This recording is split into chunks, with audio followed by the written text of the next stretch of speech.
तो हमारे चैनल में आप लोग का स्वागत है। मैं आप लोग को माता रानी के भजन सुना रही हूँ।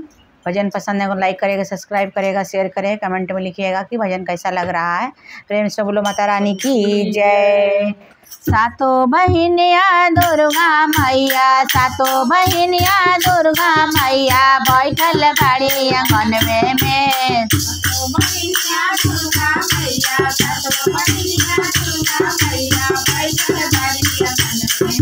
सातों बहिनिया दुर्गा मैया बैठल बाड़ी आंगनवे में।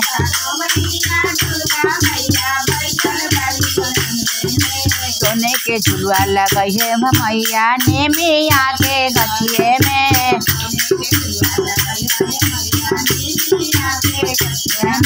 सोने के झुलुआ लगई है हो मैया नेमिया के गछिए में।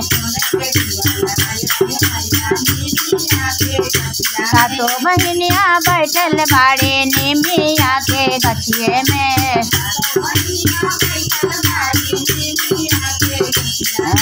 बैठल बाड़ी आंगनवे में। सोने झुलुआ लगई है हो मैया नेमिया के गछिए में।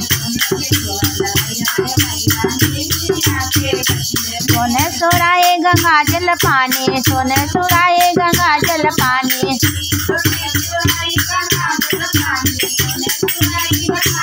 अरे चरण पखार आंगनवे में। सोने के झुलुआ लगई हो मैया नेमिया के गछिए में।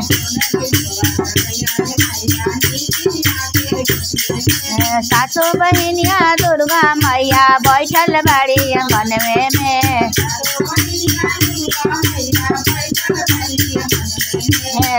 सातों बहिनिया दुर्गा मैया बैठल बाड़ी आंगनवे में। सोने सिंहासन फूलों के आसन, सोने सिंहासन फूलों के आसन।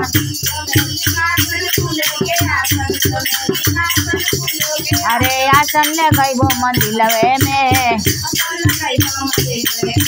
सातों बहिनिया दुर्गा मैया बैठल बाड़ी आंगनवे में। सातों बहिनिया दुर्गा मैया बैठल बाड़ी आंगनवे में। सोने के थाली छप्पन रंग भोगवा, सोने के थाली छप्पन रंग भोगवा। भोगवा लगइबो आंगनवे में।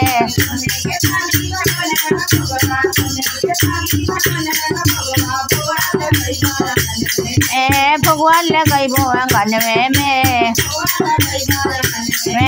सातों बहिनिया दुर्गा मैया बैठल बाड़ी आंगनवे में। कंचन थाली कपूर के बाटे, कंचन थाली कपूर के बाटे। आरती उतार मंदिलवे में।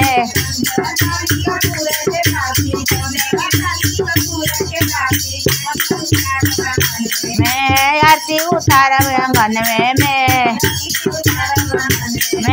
सातों बहिनिया दुर्गा मैया बैठल बाड़ी आंगनवे में।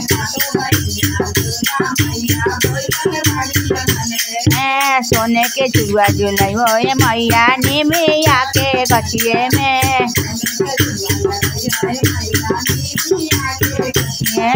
सोने झुलुआ झुलई हो मैया नेमिया के गछिए में।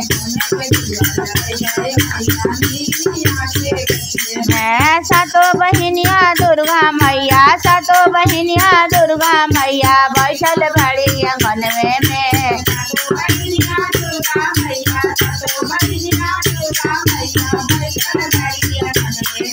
सोने के झुलुआ लगइबो मैया नेमिया के गछिया में।